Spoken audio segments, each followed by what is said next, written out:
Peggy. It's a pleasure meeting with you virtually like this. This is a splendid opportunity. Always wanted to meet you. Oh, thank you. It's an honor to meet you. Thanks for Yeah. having me. I mean, a lot of us, we fell in love with your character, Mrs. Chen, through this Venom franchise, and as your graphic already indicated, the new Venom movie, and from what we understand, the last one is in just in a couple weeks. So, thank you for taking your time. I don't know if you're on the press tour, but giving us the opportunity to speak with you about this project. Well, I'm very honored and thank you so much for inviting me. Most excellent. So, before I get into, the your career and your character, but tease us first on how excited should we be with Venom: The Last Dance, first of all.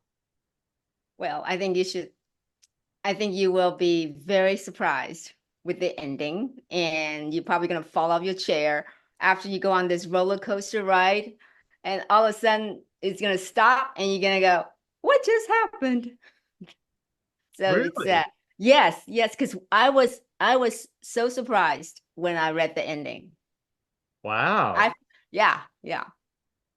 So can you tease us a little bit about Mrs. Chen in this film? I mean, what did they put you through this time around? Because in the first two films we just love and adore and Mm. love and admire the humor of Mrs. Chen through those first couple of films.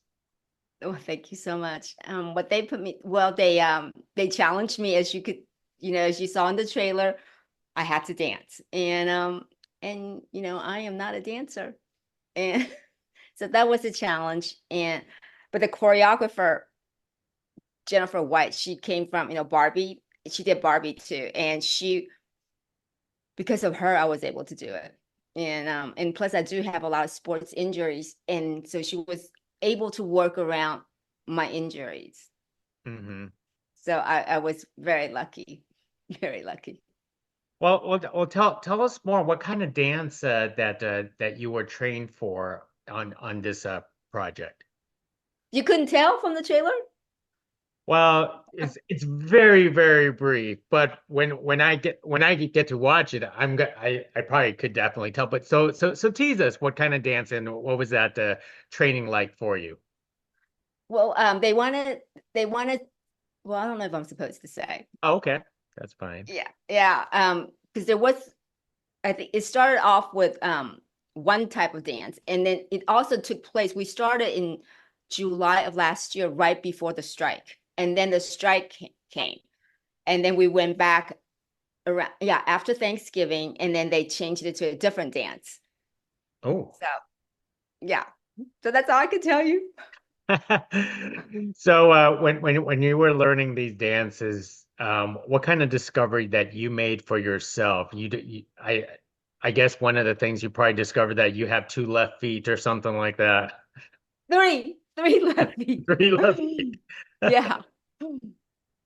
So it's pretty difficult and challenging. I mean, did it take days or weeks? Because right now one of the most popular reality TV shows is obviously Dancing with the Stars, and it's amazing how fast people learn. Were, Right? were you a fast learner yourself? But I'm not doing complicated stuff like the splits or, jumping up in the air and then they catch me. It was nothing like that. Well, though they did ask me if I could do that.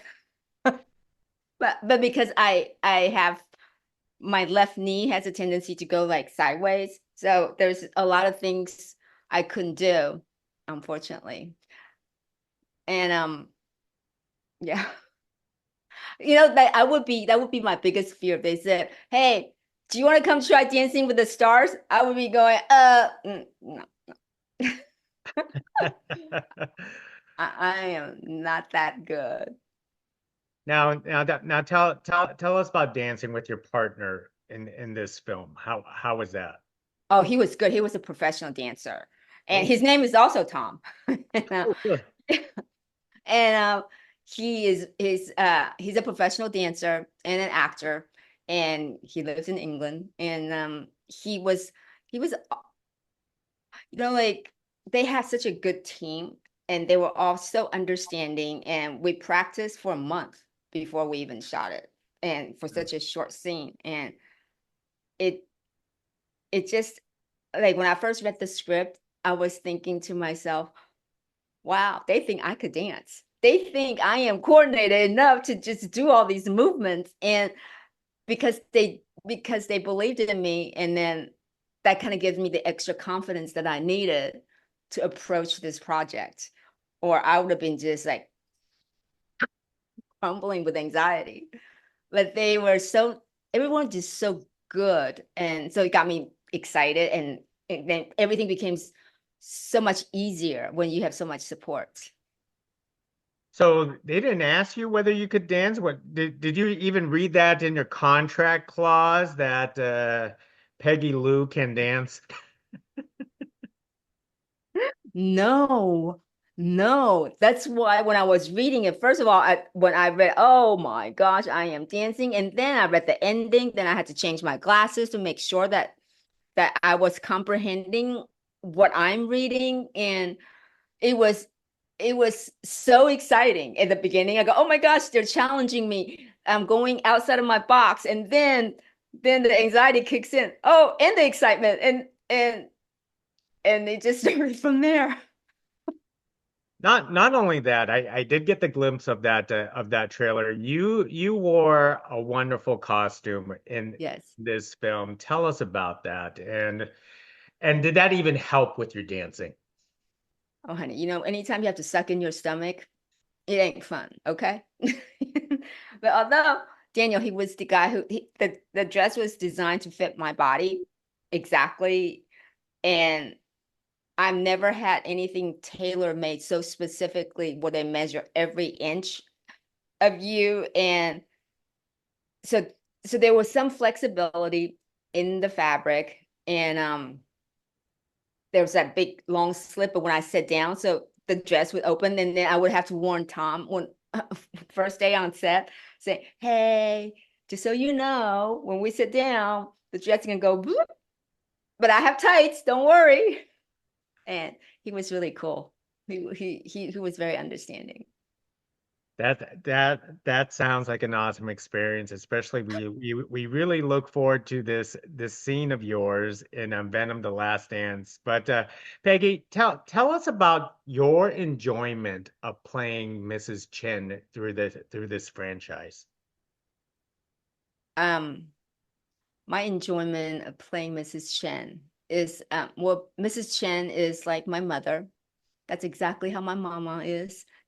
Very direct, very forward. And and Tom, and being in a scene with a partner that is so warm and welcoming, and he provided the safe environment for us to play and to be one-on-one, to be present at just being present and being with each other, playing off of each other moment to moment. And that really, really helped.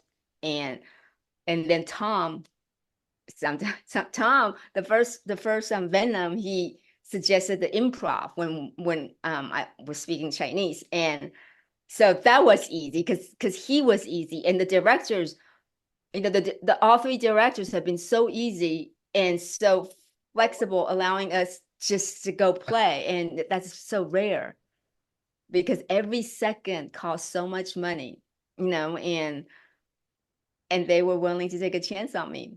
So did Tom. So, whew, thank God. Well, I'm gonna circle back to Tom in a moment, but I want to ask this question before I forget is Sure.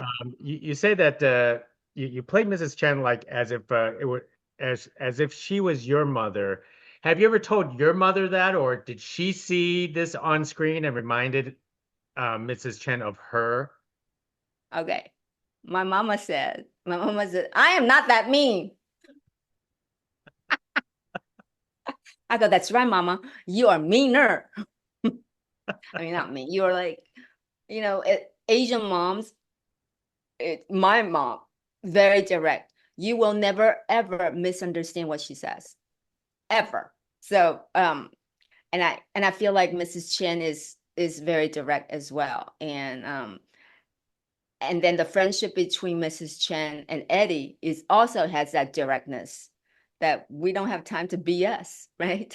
Life is too short. You just get straight to the point. So true, so true. And I'm a little biased too because of course, I have an Asian mom myself. I don't know if people could tell through this video. You get it, right? I I absolutely get it. Now, Peggy, tell me what was Tom like when you first met him? When I first met him, it was back in 2018. That's and my first day on set, I was, just running lines by myself, facing a wall, minding my own business.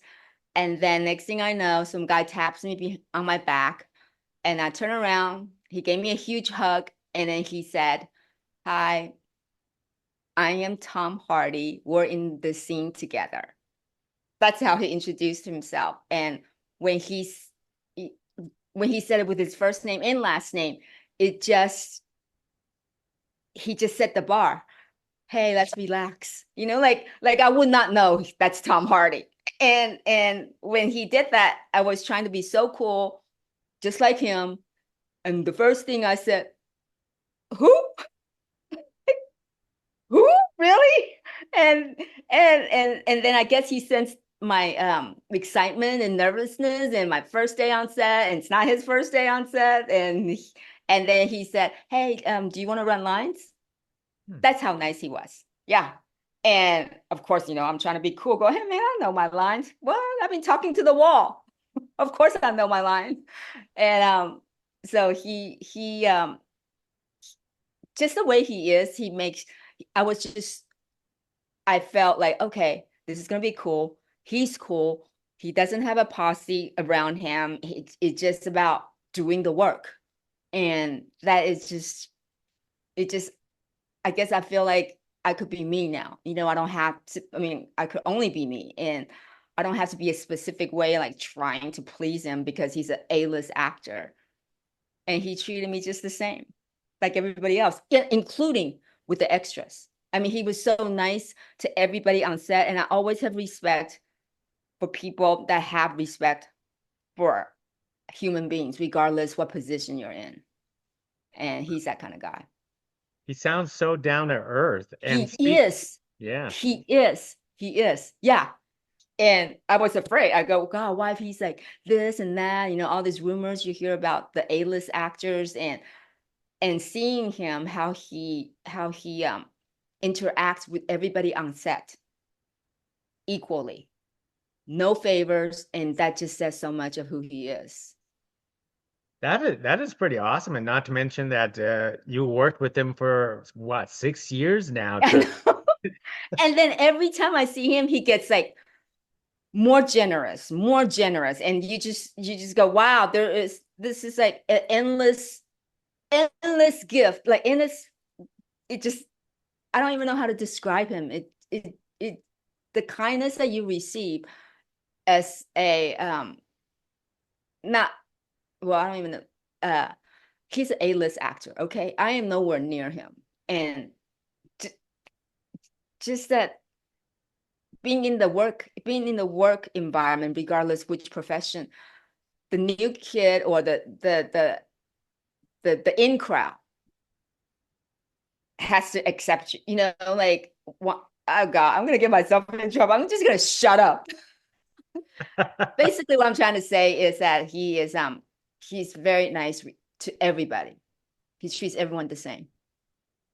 No, that is wonderful to hear. And speaking of, you like to you said that you like to run lines against the wall, and it's always an actor's method, and this sounds like it is your method. But we have to ask is what's it like acting with Venom in this film? Because is it like speaking your lines against the wall in this case? No, The only reason I run, when I'm running my lines by myself, because I like to go to a corner where I'm not bothering anyone, and there's always so much stuff going on, and I don't want to be in the way. So that's usually how I run lines right before the scene starts, somewhere quiet on set. Now, when it comes to with Venom, now what Tom did, what was really nice, for Venom 2, I have to talk like him.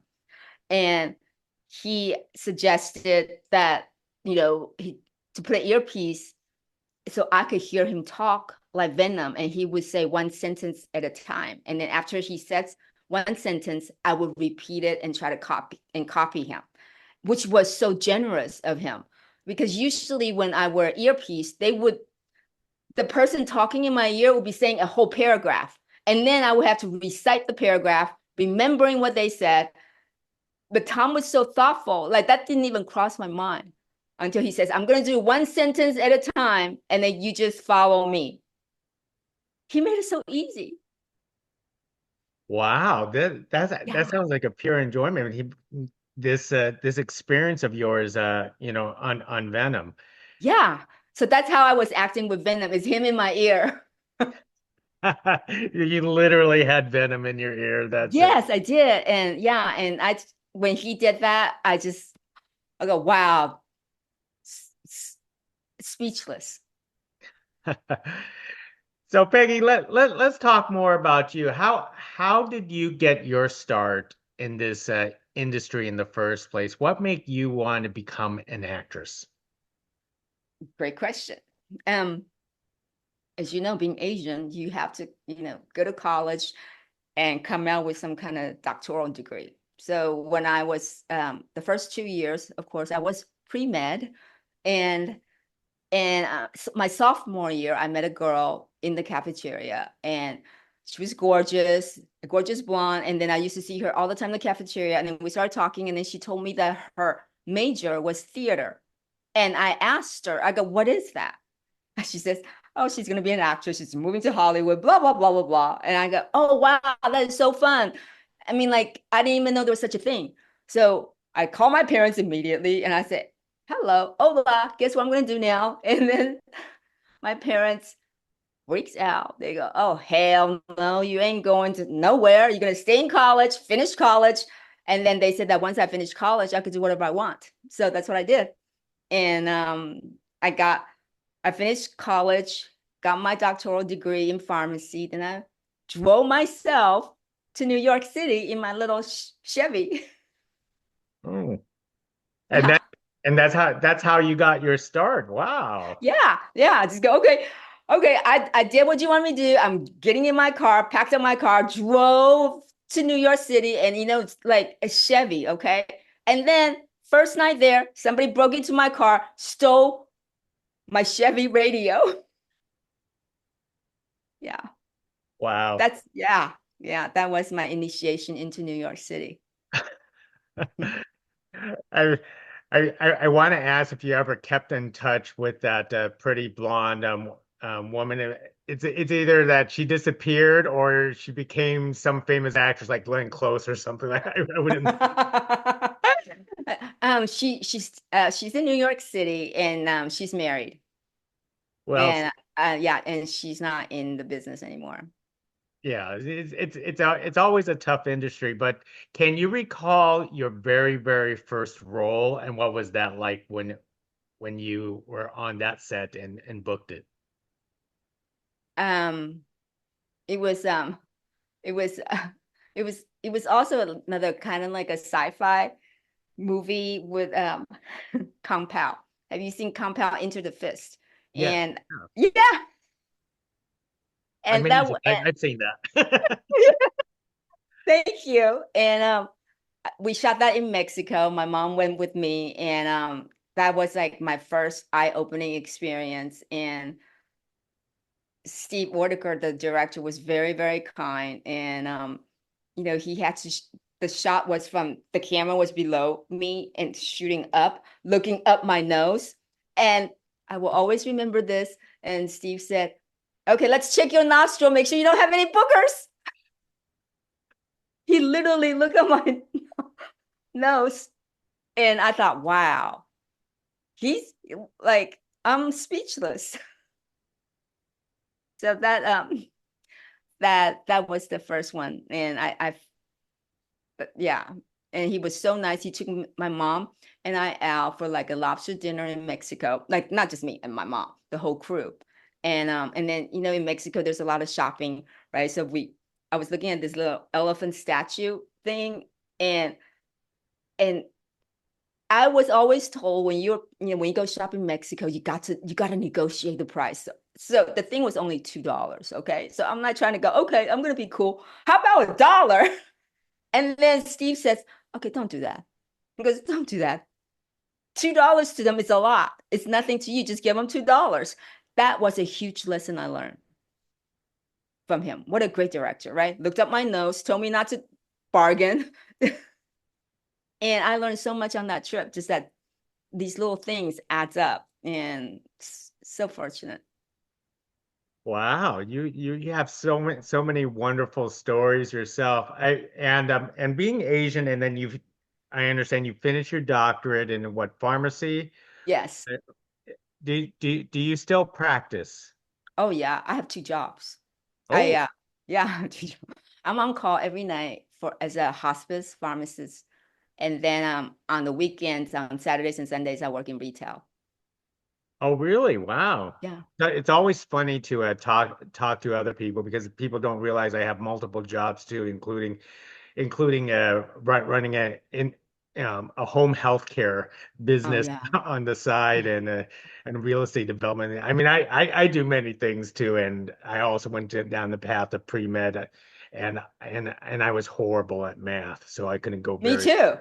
Me too. Like I have to count. I'm literally counting like this when I'm so I get you. So how do you balance your work and your life? I more like work, like th three jobs. How do you balance all this and still manage to have a career in the entertainment industry? Oh, honey, I used to have three pharmacy jobs. Like during the flu season, I would go vaccinate, usually like for big corporation, the chains, one of the chains. And that was tough. And so that's why now I only work on the weekends, and at night I'm on call. So there's no interference with acting, auditioning, and it's also a good way to just ground myself. Being a hospice pharmacist, when I get called in, I know immediately what stage of dying they're at. And it's just a constant reminder of how fast time flies. That's it. You got to do whatever you want to do right now, and so I'm very blessed to have that.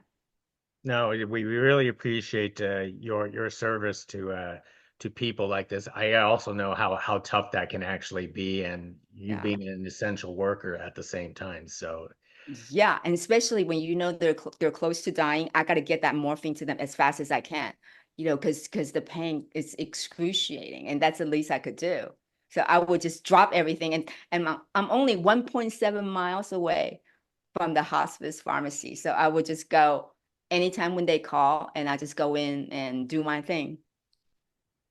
Now, I'm curious, is out of all this, because just speaking to you, you're such a wonderful person, is Thank you. how does humor come so naturally for you? Because oh my God, you're so kind. um, I think humor comes from, I don't know, self-deprecation.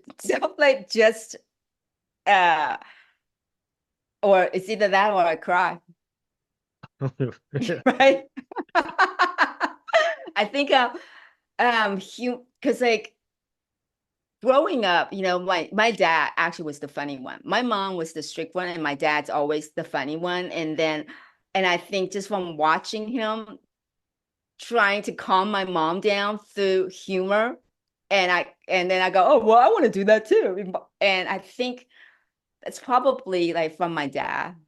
And also my brothers are hilarious, and they're constantly teasing me. So growing up being teased, and and so that was, I think, my way of coping and learning just from watching the men in my life, my dad and my brothers.